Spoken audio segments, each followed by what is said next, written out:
بسم اللہ الرحمن الرحیم ان الحمد للہ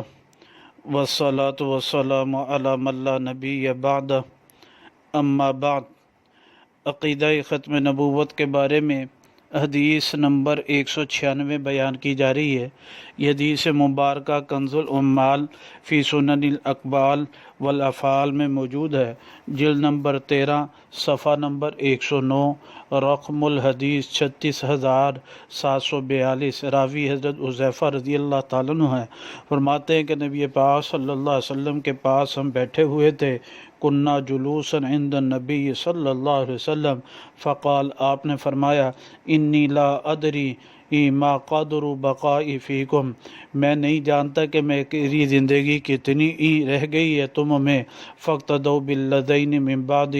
ابو بکر و عمر، پس تم اقتدا کرنا میرے بعد ان دونوں کی۔ اور اس کے بعد آپ نے نام لے کر فرمایا ابو بکر و عمر۔ اس حدیث مبارکہ سے یہ معلوم ہوا کہ آپ علیہ السلام نے فرمایا کہ میرے بعد ان دو افراد کی، دو شخصیات کی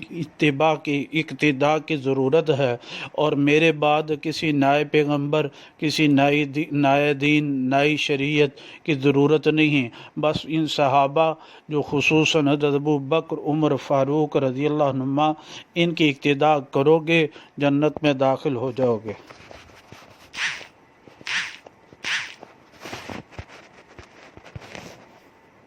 بسم اللہ الرحمن الرحیم